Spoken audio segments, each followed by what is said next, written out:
सबसे ज़रूरी बात ये होती है कि आप कितना एग्रेसिव हैं इन वीडियोस के लिए, इन क्लासेस के लिए। इसका कमेंट हमें मिलना चाहिए, इसका रिस्पांस मिलना चाहिए। आप नए हैं तो जुड़ते रहें, हमें भी सपोर्ट करें, इस वीडियो को सपोर्ट करें, जिससे कि हम एक रीच बना के रखें और हमेशा के लिए आपको तैयारियों में शामिल करें। चलिए हम एक प्रयास शुरू करते हैं। आप सभी लोग तेज़ी के साथ अपने पूरे कमिटमेंट के साथ इस वीडियो सेशन से जुड़ें। पहला क्वेश्चन मैं लेता हूँ, समझता हूँ यहाँ पर सवाल के इस नेचर को, जिसमें एक अलजेब्रिक अप्रोच है, एक फार्मूला काम करता है और उस फार्मूले को देखिए डिफाइन करते हैं। जहां पर हम देख पा रहे हैं 9.6। अब यहाँ अगर चाहे अंग्रेजी का पैटर्न यूज करिए, चाहे हिंदी का पैटर्न यूज करिए, इसको बताने से पहले मैं दो फार्मूले आपको लिख करके दे देता हूं। एक होता है ए क्यूब माइनस बी क्यूब और एक होता है ए क्यूब प्लस बी क्यूब। इन दोनों को समझ लीजिए। पहला है ए माइनस बी, ठीक है। मतलब अगर हम A cube minus B cube को पहले डिफाइन करते हैं तो A cube minus B cube is equal to क्या हो जाएगा, A minus B. A square plus A B plus B square, इसका प्रसार होता है, इस आधार पर इसको रिकॉग्नाइज करना होता है। दूसरा, अगर कभी जरूरत पड़े ए क्यूब प्लस बी क्यूब की, तो छोटा सा परिवर्तन होगा, ए प्लस बी होगा। दूसरे ब्रैकेट में A square minus A B plus B square होगा। करेक्ट है। यहां पर हम लोग सवाल के सिस्टम को समझे। मैं जैसे यहां पर देख पा रहा हूं, ए टर्म आपका क्या है, अगर इस पहले पद की बात करें ए क्यूब है, इस टर्म की बात करें बी क्यूब है। करेक्ट है। ये बीच में साइन रख दे माइनस की, यहां पर चले आए ए स्क्वायर है। करेक्ट है। यहां पर चले आए बी स्क्वायर है, ये भी सही होगा। यहां पर बीच में देखिए 9.6 इंटू 5.4 है, तो मतलब अगर देखा जाए तो ए बी है। अगर हम इस सवाल के नेचर को समझें तो ऊपर देखिए, अगर ए क्यूब माइनस बी क्यूब है और इसको इस टर्म से डिवाइड करें, मतलब ऐसे लिखें A cube minus B cube, नीचे हम लिख सकते हैं A square plus A B plus B square. तो यह सिंपली a माइनस बी होगा। बिना किसी कैलकुलेशन के हम डायरेक्ट इसका आंसर बता सकते हैं। अगर a का मान मेरा 9.6 है और b का मान यहाँ पर 5.4 है, तो a माइनस बी करने पर 9.6 माइनस 5.4 आएगा। 6 से 4 2 होगा, 9 से 5 4 होगा, यहाँ पर आंसर में 94.2 होगा। इसी तरह से आपसे सवाल ए क्यूब प्लस बी क्यूब पर भी पूछ लेता है। आपको कभी अगर ऐसी स्थिति फेस करने को मिल जाए कि A cube plus B cube divide by A square minus A B plus B square, तो यह मान हो जाता है ए प्लस बी। करेक्ट है। इस तरह से इसको हम डिफाइन कर सकते हैं। सवाल नंबर 2, आइए देखिए इस सवाल के नेचर को समझते हैं। यह एवरेज का क्वेश्चन है। एवरेज 1 से 2 सवाल देता है, जो गलतियों पर आधारित सवाल देता है। आपने देखा होगा बिहार में एक सवाल पूछा जाता था कि जो है, अगर किसी कक्षा में कुछ बच्चों के औसत में, मतलब या किसी नंबर को गलती से इसकी बजाय इसको लिख दिया गया, तो औसत में कुछ कमी या वृद्धि हुई, छात्रों की संख्या पूछा गया। तो इस तरह के सवाल भी बनते हैं। फिलहाल ये जो सवाल लिया गया है, 3 संख्याओं का औसत दिया है। 3 संख्याओं का औसत 135 है। इनमें सबसे बड़ी संख्या 180 है तथा अन्य दोनों संख्याओं का जो अंतर है वो 25 है। सबसे छोटी संख्या हमको बताना है।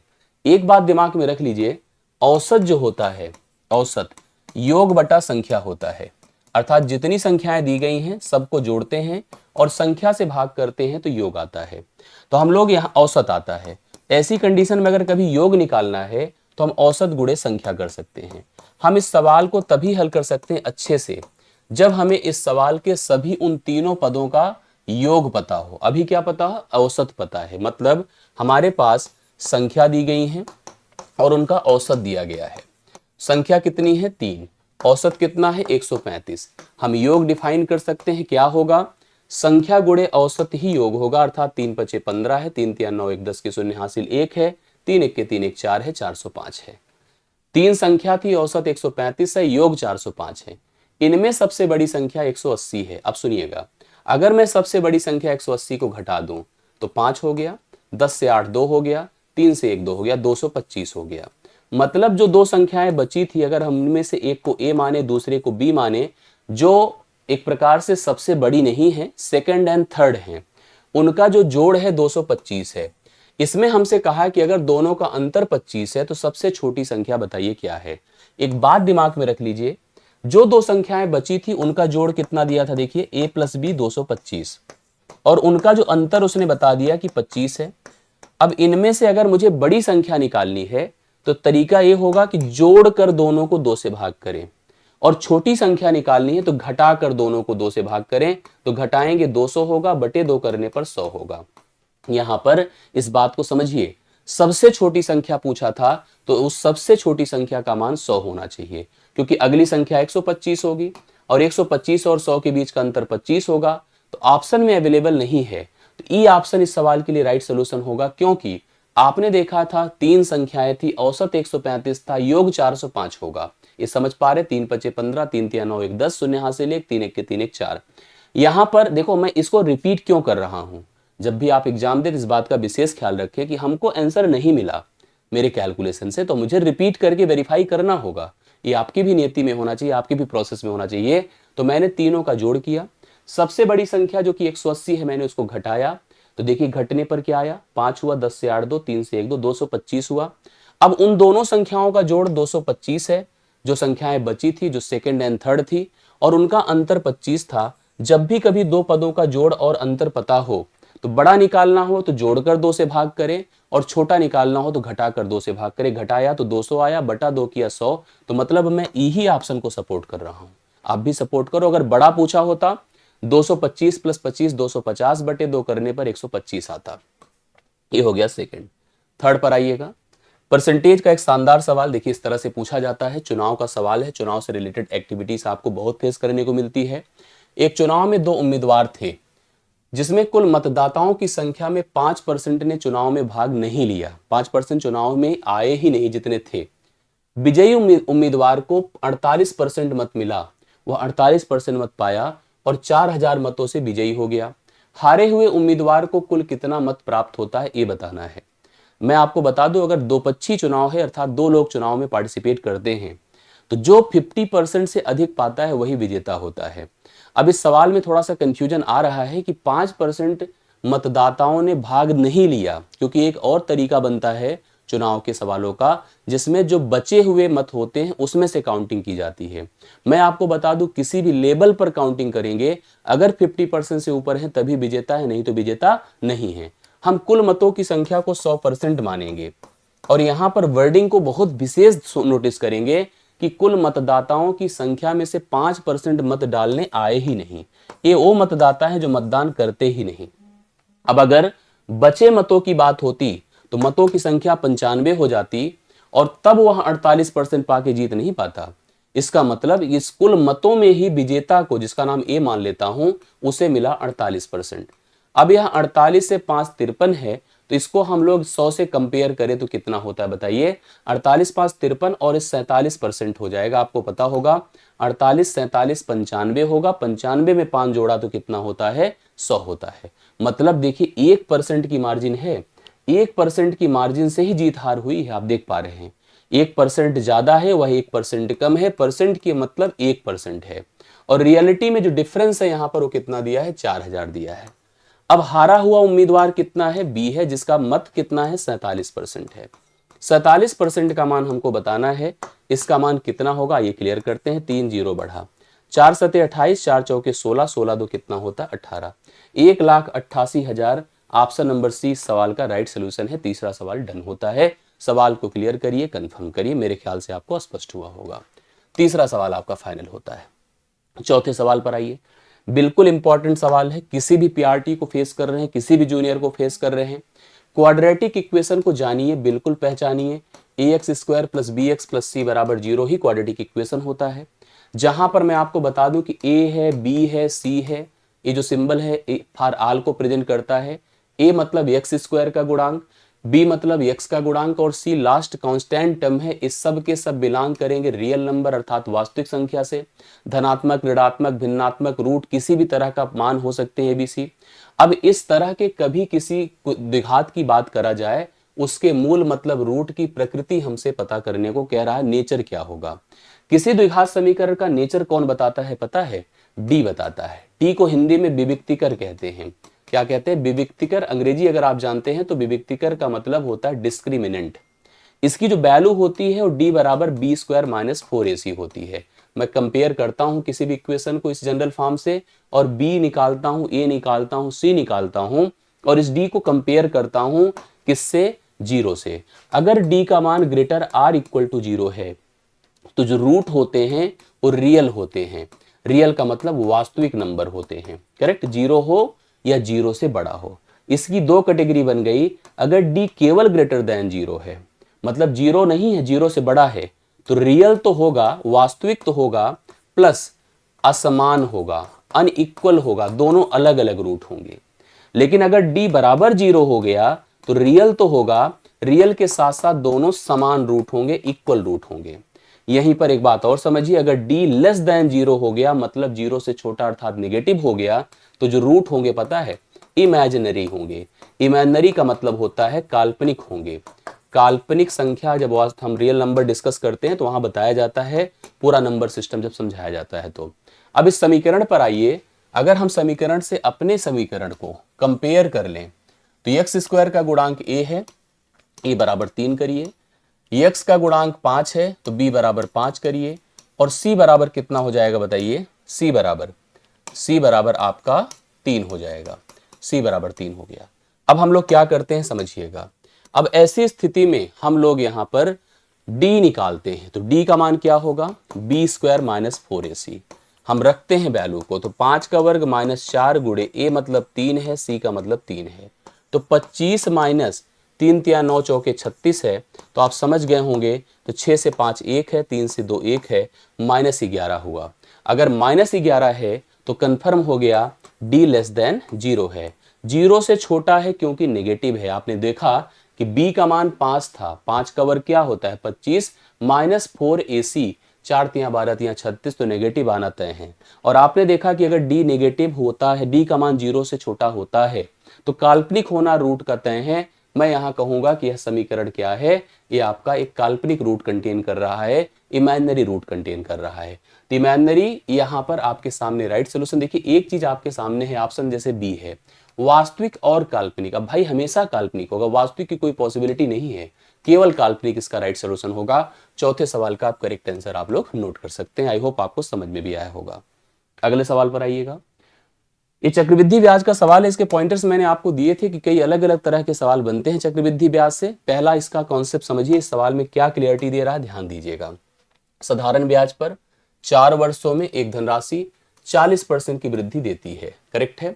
40% की वृद्धि देना, और वो भी किस पर बताइए, साधारण ब्याज पर, जो आपको पहले भी बता चुका हूं, प्रतिवर्ष क्या होता है, समान होता है, प्रतिवर्ष समान रहता है। मतलब अगर आप ये सोच रहे हैं कि हमको 4 वर्षों में 40% की ब्याज दर है, तो मेरी जो ब्याज दर होगी पता है, वो 4 से भाग कर दीजिए, केवल 10% होगी, क्योंकि 10% एक साल, 10% 2 साल, 10% 3 साल, 10% 4 साल, मतलब 40% की जो ब्याज मिला हुआ है हमें साधारण ब्याज पर, वह 10% के हिसाब से है, क्योंकि हर साल तो ब्याज बराबर ही होता है। 3 साल में अगर 30% ब्याज दर है तो प्रत्येक साल 10-10% होगा। अभी 10% की ब्याज दर हो गई, कंफर्म हो गया। सवाल का जो अगला पार्ट है वही सबसे मुख्य है, जिसमें कहा है कि समान ब्याज दर, मतलब जो दर आपको अभी भी कंफर्म किया हूं 10%, 2 साल का समय, ठीक है, 2 वर्ष का समय, 2 वर्ष का समय, और इस 2 वर्ष के समय में जो हमको ब्याज मिला है, देखिए पढ़िए क्या लिखा है, हमसे क्या है, समान ब्याज दर पर 2 वर्षों के बाद 48,500 अर्थात मूलधन है 48,500 पर अर्जित चक्रवृद्धि ब्याज का मान बताइए, कंपाउंड इंटरेस्ट कितना हो जाएगा, ये आपका सवाल बनता है। आइए समझते हैं, जिसमें हम लोग क्या करेंगे, पी प्रिंसिपल लिखते हैं, ए अमाउंट लिखते हैं। 10% का मतलब 1/10 होता है, जो जैसे करने का सही प्रोसेस मैं आपको बता रहा हूं। हालांकि ये सवाल जूनियर स्तर का है, जूनियर के अभ्यर्थी इस पर ज्यादा फोकस करते हैं। 10 से 1 जुड़कर 11 होता है, फिर 10 से 1 जुड़कर 11 होता है। मैं इसको 2 बार क्यों कर रहा हूं, क्योंकि 2 साल की बात है। मतलब अगर प्रिंसिपल मेरा 100 है तो अमाउंट मेरा 121 होगा। प्रिंसिपल मेरा 100 है तो अमाउंट 121 होगा। इसका मतलब जो ब्याज आएगा वह 21 का होगा। तो अब प्रिंसिपल मेरा 100 है, मूलधन कितना है यहां पर 48,500, 48,500, और अगर हमारा ब्याज 21 है, क्योंकि अपने को ब्याज ही निकालना है, तो ब्याज का मान क्या होगा, 2 जीरो देखिए ऐसे खत्म, 21 का गुणा कर, 21 पंचे 105 होता है, कैरी 10 होता है, 21 अट्ठे 8 1 के 8 देखिए, 8 दूना 16, 168 में अगर हमने 10 जोड़ा 178 की 8 हासिल 17 हो गया। फिर देखिए 21 चौके 84 में 17 जोड़ा, 21 चौके 84 में अगर हमने 17 जोड़ दिया तो 84 और 17 आपका कितना हो जाएगा बताइए। इस कंडीशन में आप लोग देख रहे हैं यहाँ पर जैसे 2 जीरो खत्म, 21 पंचे 105 हासिल 10 होता है, 21 अट्ठे 168, 8 हासिल आपका 16 होगा। जैसे अगर इस कंडीशन में जाइए तो 21 अट्ठे 168 होता है। अगर हमने 8 लिख दिया और लेकिन आप 10 जोड़ेंगे जो हमारे पास उधर हासिल बचा हुआ था तो 178 की 8 हासिल 17 हो गया। 21 चौके 84 में 17 अगर जोड़ते हैं, 84 में 17, 84 10 आपका 94, 7 101 होता है, 101 हो जाएगा। 101 85, 101 85 देखिए तो बी ऑप्शन आपके सामने है। आपको बी ऑप्शन अर्थात 10,185 रुपए का चक्रवृद्धि ब्याज हमको 2 वर्षों में प्राप्त हुआ है। 5वां टर्न होता है। छठे पर आ जाइए, देखिए क्या लिखा है। निर्मल और कपिल क्रमशः 9,000 और 12,000 रुपए के साथ एक व्यापार करते हैं। कितना कितना पैसा लेकर? 9,000 और 12,000। 6 महीने बाद कपिल अपनी आधी पूंजी निकाल लेता है। कहता है कि भाई मेरा काम नहीं चल रहा है, मुझे अपनी आधी पूंजी दे दो। यदि वर्ष के अंत में 46 रुपए का लाभ होता है तो लाभ में कपिल का हिस्सा क्या है? पूरी तरह से पार्टनरशिप का सवाल है। 2 पर्सन है, एक का नाम निर्मल है, दूसरे का नाम कपिल है। निर्मल ने लगाए हैं 9,000 रुपए, करेक्ट है, और कपिल ने लगाए हैं 12,000 रुपए। ये लोग एक व्यापार में ऐसे शामिल हो चुके हैं, करेक्ट है। चाहे तो 3 जीरो इसके खत्म कर दीजिए, ऐसे 9 और 12 लेकर चलिए, वो ज्यादा बेहतर रहेगा। 9,000 निर्मल ने लगाया और 12,000 कपिल ने लगाया, शुरू कर दिए व्यापार करना। 6 महीने तक किसी प्रकार का कोई इंटरप्ट नहीं हुआ, लेकिन 6 माह जब बीता तो कपिल ने अपना आधा हिस्सा निकाल लिया, तो 12 की बजाय अब उसका हिस्सा कितना हो गया? 6 हो गया। अब इसी 6 को कंटिन्यू करेगा पूरे साल तक। निर्मल के साथ कोई चेंज नहीं हुआ, इसने 9 का ही पार्ट लेकर पूरे 12 महीने तक निवेश किया। जबकि कपिल की बात करें तो 12 लेकर के उसने 6 महीने तक निवेश किया था, अब 6 लेकर उसने 6 महीने तक निवेश किया। तो 12 छंगे 72 होता है और 6 छहां 36 होता है। जोड़ा तो 6 2 8 होता है, 7 3 10 होता है। 108 उसका निवेश यहां कंसीडर किया जाएगा। इस हिसाब से 12 9 108 होता है और 9 9 से खत्म होकर इनके निवेश 1:1 में बन जाएंगे, अर्थात बराबर बराबर का निवेश माना जाएगा। अब जब बराबर बराबर ही निवेश है तो जो लाभ होगा वो बराबर ही बराबर बटेगा, मतलब जो निर्मल को मिलेगा वही कपिल को मिलेगा। तो 2300 दोनों को निवेश मिलेगा। और बाकी अगर कोई जनरल सवाल होता, किसी और तरह की बातें होती जहां पर इनके जो रेशियोज थे अगर अलग अलग हुए होते, तो भाई जिस हिसाब से निवेश होता उसी हिसाब से लाभ का बंटवारा भी किया जाता। तो छठा सवाल था जो आपने देखा कि आंसर में 2300 आएगा, प्रत्येक का हिस्सा 2300 हो जाएगा। ठीक, अगले सवाल पर चलते हैं। सवाल देखिए आपको जो मिल रहा है एकदम जेन्युइन है, वही है जैसे एग्जाम में पैटर्न आ रहे हैं। बाकी अभी हम नंबर सिस्टम को बहुत कम रिलेट किए हैं, रेशियो हम बहुत कम रिलेट किए हैं, जो हमारे 2D 3D के सेक्शंस हैं वहां से भी हम ला रहे हैं। सवालों के सभी प्रकार के अवेलेबल नेचर्स आपको यूज करने हैं। 300 मीटर एक लंबी ट्रेन है, एक प्लेटफॉर्म को 39 सेकंड में पार कर लेती है, जबकि वह सिग्नल पोल को 18 सेकंड्स में पार कर पाती है। प्लेटफॉर्म की लंबाई कितनी है? कभी कोई रेलगाड़ी है, ध्यान समझिएगा, जिसमें उसका ड्राइवर है, उसका गार्ड है, उसकी अपनी एक लंबाई है, उसकी अपनी एक स्पीड है। वह प्लेटफॉर्म पर खड़े किसी व्यक्ति को, ठीक है, किसी पेड़ को, किसी खंभे को जब पार करती है तो वह खुद को पार करती है, मतलब अपनी ही लेंथ को पार करती है अपनी चाल से चलते हुए, क्योंकि लेंथ जो पेड़ है, खंबा है, व्यक्ति, इनकी अपनी कोई ब्रेथ नहीं होती है, नेग्लिजिबल होती है। सवाल पर चलते हैं। जबकि वही रेलगाड़ी अगर किसी पुल को, सुरंग को, प्लेटफॉर्म को, खड़ी रेलगाड़ी को, ऐसी चीज को पार करेगी तो वह उनकी लंबाई को भी जोड़ लेगी। जैसे देखिए ये है, अब ये रेलगाड़ी है, मान लीजिए एक प्लेटफॉर्म है, प्लेटफॉर्म को पार करने का मतलब ड्राइवर घुसा, ड्राइवर पहले इस प्लेटफॉर्म को पार किया, अभी प्लेटफॉर्म को पार किया, फिर वह अपनी लंबाई को पार करेगा, क्योंकि वो जब तक यहां जाएगा, गार्ड जब तक यहां नहीं आ जाएगा तब तक माना नहीं जाता। ये लेंथ पार करता है, मतलब खुद की लेंथ को पार करेगा और प्लेटफॉर्म या जो उस समय हमारे पास ऑब्जेक्ट होगा उसकी लेंथ को पार करेगा। सवाल क्या था कि यहां पर एक रेलगाड़ी होती है जो 300 मीटर लंबी है, 300 मीटर लंबी है, वह एक प्लेटफॉर्म को 39 सेकंड में पार करती है। ये प्लेटफॉर्म था जिसको पार किया उसने 39 सेकंड में, करेक्ट, ये पार किया। जबकि वही एक सिग्नल पोल होता है और इस पोल को वह 18 सेकंड में ही पार करती है। अब हमसे कहा है प्लेटफॉर्म की लंबाई बताओ कितनी है, करेक्ट है, प्लेटफॉर्म की लंबाई कितनी है। सुनिए सब लोग, देखो जब वह प्लेटफॉर्म, जब पहले देखिए सिग्नल को जब पार कर रही थी, सिग्नल को, तो उसे कितना समय लग रहा था? 18।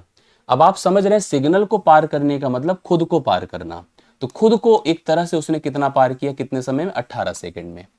खुद को कितने समय में पार किया? 18 सेकंड में। जब वह प्लेटफॉर्म को पार करने लगी तो उसका समय कितना हो गया 39, क्योंकि जब वह प्लेटफॉर्म को पार करती है तो वह प्लेटफॉर्म को पार करती है प्लस रेलगाड़ी को पार करती है, ट्रेन को पार करती है। करेक्ट है, प्लेटफॉर्म को और ट्रेन को दोनों को पार करती है। तो प्लेटफॉर्म को पार करने का मतलब क्या हुआ, कितना समय लगा 39 और 18 सेकेंड। प्लेटफॉर्म को पार करने का मतलब 18 सेकेंड, और प्लेटफॉर्म के साथ अगर खुद को पार कर रही है तो 39 सेकेंड लग रहा है, मतलब उसको कितना समय लगेगा, इसको प्लेटफॉर्म को पार करने में कितना समय लगेगा, आप खुद सोचिए। जब प्लेटफॉर्म के साथ वह खुद को पार कर रही है तो 39 सेकेंड लग रहा है, जिसमें अपनी लंबाई को पार करने में कितना समय लग रहा है, देखिए प्लेटफॉर्म नहीं है, अपनी लंबाई को पार करने में 18 सेकेंड लग रहा है। अब आप खुद सोचिए प्लेटफॉर्म को पार करने में कितना समय लगेगा, बोलिए 21 सेकेंड लगेगा। कितना, 21 सेकेंड। 21 सेकेंड में वह प्लेटफॉर्म को पार करेगी। अब हमसे प्लेटफॉर्म की लंबाई पूछ रहा है। अब आप ये बताइए, जो रेलगाड़ी है वह रेलगाड़ी 21 सेकेंड में प्लेटफॉर्म को पार करेगी। अब हमसे प्लेटफॉर्म की लंबाई पूछ रहा है। आप लोग देखिए जनरली वैसे भी बता सकते थे, कोई ऐसी बात नहीं थी, क्योंकि स्पीड तो हमारे पास कन्फर्म ही है। कैसे स्पीड कन्फर्म है बताइए, यहां पर उसने 300 मीटर उसकी अपनी लंबाई थी, उसने 18 सेकेंड में किसको पार किया था, उस सिग्नल पोल को पार किया था। स्पीड क्या होती है, स्पीड होती है डिस्टेंस अपॉन टाइम। डिस्टेंस क्या, उसकी अपनी खुद की लेंथ है 300 मीटर, ठीक है, और टाइम कितना लगा था, 18 सेकेंड लगा था। तो यह मीटर पर सेकेंड उसकी चाल हो गई थी। इसी चाल से तो उसने प्लेटफॉर्म को भी पार किया था। कितना समय लगा था प्लेटफॉर्म को पार करने में, 21 सेकेंड लगा था कि नहीं लगा था। तो डिस्टेंस ही तरह से उसने कवर किया था। तो डिस्टेंस कितनी है जो उसने पार किया था, यही निकालने जा रहे हैं। किस स्पीड से पार किया था, 300/18 की स्पीड से पार किया था। कितने समय में पार किया था, 21 सेकेंड में पार किया था। 6 त्रिक 18 होता है, 6 पंचे 30, 50 हो गया। 3 7 21 होता है, 7 5 35, 350 मीटर का प्लेटफॉर्म है। ये देखिए आपके पास सी ऑप्शन है, करेक्ट है। बाकी और भी तरीके लगा सकते हैं, फिलहाल ये भी बेहतर है, और अच्छे से आप समझ लीजिए तो कन्फर्म हो जाएगा, इसमें कुछ खास बहुत नहीं होता है। अगले सवाल पर आइए। अब देखिए जूनियर का प्योर जूनियर सवाल है। एक वृत्त की त्रिज्या क्या होगी, एक वृत्त की त्रिज्या पूछ रहा है, जिसका जो क्षेत्रफल है, सर्कल जानते हैं आप लोग जनरली ये है, सेंटर है, रेडियस है, पाई आर स्क्वायर इसका क्षेत्रफल है, एरिया है, जिसका जो क्षेत्रफल एक ऐसे ट्रेपीजियम, ट्रेपीजियम मतलब समलम चतुर्भुज, ट्रेपीजियम मतलब समलम चतुर्भुज, ये देखिए बना रहा हूं, ये है समलम, ये दो भुजाएं समांतर होती विपरीत। ट्रेपीजियम जिसका समलम के क्षेत्रफल के बराबर, इसके एरिया के बराबर है। समलम चतुर्भुज की खासियत क्या होती है कि इनकी समांतर भुजाओं के बीच की एक विड्थ होती है जिसे ऊंचाई कहते हैं। समांतर भुजाएं यदि x और y हैं तो इसका एरिया 1/2 समांतर भुजाओं का योग गुणे उनके बीच की दूरी जो ऊंचाई के रूप में लिखी जा रही है। तो इनकी समांतर भुजाओं की लंबाई अगर 37 और 40 है तो हम लोग ट्रेपीजियम का एरिया निकाल सकते हैं, और उसी ट्रेपीजियम के एरिया को सर्कल का एरिया बना सकते हैं। क्या होता है ट्रेपीजियम के एरिया, 1/2 समांतर भुजाओं का जोड़ 37 + 40 गुणे उनके बीच की दूरी 4 बराबर एरिया ऑफ सर्कल, सर्कल का एरिया होता है पाई आर स्क्वायर। हमसे उसका त्रिज्या ही पूछा है, आर पूछा तो आर यहीं से निकलेगा। अब सुनिए, 2 से इसको ऐसे ही खत्म कर लीजिए, ऐसे हो गया। 37 और 40 को जोड़ा 7 और 4 3 7 77 होता है, गुणे 2 कर दीजिए, बराबर पाई का मान बाई डिफॉल्ट दुनिया जानती है 22/7 होता है, गुणे आर वर्ग कर दीजिए। 11 दूना 22 होता है, 11 सते 77 होता है। 2 2 से खत्म होगा, 7 का वर्ग 49 होता है, बराबर आर स्क्वायर होता है। आर बराबर √49 होता है, तो आर का मान 7 होता है। तो रेडियस कितनी हो जाएगी वृत्त की, त्रिज्या आपकी 7 सेंटीमीटर हो जाएगी। परिधि पूछ ले 2 पाई आर होता है, व्यास पूछ ले 2 × r होता है, जो पूछ लेगा उसी हिसाब से हमको आंसर जनरेट करना होगा। अगले सवाल पर आइए। सवाल क्या कहता है, हमारे पास देखिए 4 पद है, बहुत इंपॉर्टेंट आपके एग्जाम से रिलेटेड सवाल है पीआरटी के हिसाब से। प्रत्येक में क्या घटाया जाए कि नई संख्याएं समानुपाती हो जाएं। अगर आपको मैं 4 पद दूं ABCD, मैं पूछूं क्या समानुपाती है, तो आप कहना सर अगर बाह्य पदों का गुणनफल AD आंतरिक पदों का गुणनफल अर्थात BC आपस में बराबर है तो समानुपाती है, नहीं तो नहीं है। और नहीं है तो उनको बनाने के लिए अगर हम सभी पदों में कुछ जोड़ें, जैसे स्कूल में करते थे, 21 है, 38 है, 55 है और 106 है, सभी में कुछ जोड़ने का मतलब, जैसे मान लीजिए मैंने इसमें x जोड़ा, मैंने इसमें x जोड़ा, मैंने इसमें x जोड़ा, मैंने इसमें x जोड़ा, तो आप इस तरह से प्रोसेस करके अगर करने भी जा रहे हैं तो मेरी मानिए मत करिएगा, फालतू में टाइम वेस्ट होगा। ठीक है, मत करिएगा। ऑप्शन से रख करके कुछ लोग सोच सकते हैं, लेकिन वो भी बहुत गलत ही है, क्योंकि कितना ही ऑप्शन रख करके आप चेक कर पाएंगे। अब मैं इसका एक बहुत ही शानदार सिंपल तरीका बता रहा हूं। 21 है, 38 है, 55 है और 106 है। तरीका सुनिए, हम प्रत्येक में क्या जोड़ दे क्या घटा दे दोनों का नियम लग जाएगा। सबसे पहले आप इसका पहले दूसरे का अंतर निकालिए। 8 से 1 7 होता है, 3 से 1 2 होता है, 3 से 2 1 होता है। इसका डिफरेंस निकालिए। 6 से 5 1 होता है, 10 से 5 5 होता है। इनका रेशियो बनाई 17 के 17, 17 3 51, 1:3 हो गया। करेक्ट है। अब एक काम करिए, यही नियम हर जगह लगे। इसको उठाइए, इसके पहले पद में मल्टीप्लाई करिए। 21 तिया 63 होता है। इसको इसके पहले पद में मल्टीप्लाई करिए, 55 होता है। दोनों का डिफरेंस बताइए। 13 से 5 8 होता है, बस 8 ही हो गया। इन दोनों का डिफरेंस बताइए, 2 होता है। 2 बराबर अगर 8 है तो 1 बराबर 4 है। मतलब प्रत्येक पद में अगर मैं 4 जोड़ दूं तो यह सभी संख्याएं आपकी समानुपाती हो जाएंगी। आई बात समझ में? 9वां सवाल डन होता है और ये सबसे शानदार तरीका है। अगर आप कर सके तो बहुत अच्छी बात है, नहीं कर पाए तो मुझे कंफर्म कमेंट से जरूर कर दीजिएगा, हम इस पर और क्लियरिटी आपको दे देंगे। अगला सवाल लॉग का है, ठीक है, एकदम प्योर जूनियर है। लॉग पर कुछ विशेष चीजें हमें समझनी पड़ती हैं। लॉग जैसे लिखा है 125 to the base 10 plus log 8 to the base 10, bases देखिए सेम है। एक बात मैं बता दूं, लॉग अगर कभी है a की power n to the base अगर x है तो मैं इसको लिख सकता हूं n log a to the base x लिख सकता हूं। अब यहां पर अगर आपके पास लिखा है लॉग 5 की पावर इसको आप 3 और बेस 10 ही रहने दीजिए, और वैसे भी बाई डिफॉल्ट बेस 10 ही होता है। यहां पर भी मैं लिख सकता हूं log 2 की पावर 3 और यहां पर बेस वही रहेगा। करेक्ट है। अब अगर 3 जैसे इसको मैं क्या लिख सकता हूं, 3 log 5 to the base 10 plus 3 log 2 to the base 10। Correct है, यस। अब एक चीज दिमाग में रखिएगा, जैसे हम देख रहे हैं ये भी 3 log 5 टू द बेस 10 और ये भी, अगर इन दोनों का हम देख रहे हैं कि जो कोफिशिएंट्स है सेम है तो log m plus n log m into n हो जाता है। मतलब हम इसको लिख सकते हैं 3 log 5 into 2 to the base 10। मतलब इसके लिए मैं बोल रहा हूं, दरअसल log m plus log n same base पर log m इंटू n बन जाता है। करेक्ट है, सेम बेस पर वही चीज है। 3 अगर मैं सबका कॉमन कर लूं तो यहां पर log 5 log 2 log 5 इंटू 2। अब आपके पास हो गया log 10 टू द बेस 10। फिर मैं बता दूं एक नियम और, log a to the base a हमेशा 1 होता है। इसका मतलब ये 1 हो जाएगा। 3 इंटू 1 कर दीजिए, इसका मान आपको 3 मिलने वाला है, जो कि ऑप्शन नंबर ए में दिया है। थोड़ा सा आपके अपर लेवल पर, लेकिन हम आगे के नेचर को समझ रहे हैं और हम जानते हैं कि चीज़ें आपके सामने फेस होने को मिलने वाली है, तो इसलिए इस पर फोकस करेंगे और आपको सेशंस देंगे। तो आज का सेशन भी यही समाप्त करते हैं, मिलते हैं अगली क्लास में। मुझे पूरा भरोसा है कि आपको अच्छी चीज़ें समझ में आई होगी। क्लियरिटी के लिए और इस प्रयास के लिए आप लोग जो लिखना चाहें लिख सकते हैं, कमेंट करिएगा। बाकी मुलाकात अगली क्लास में होगी। अभी के लिए मेरी तरफ से इतना ही। बहुत बहुत धन्यवाद। Thank you so much.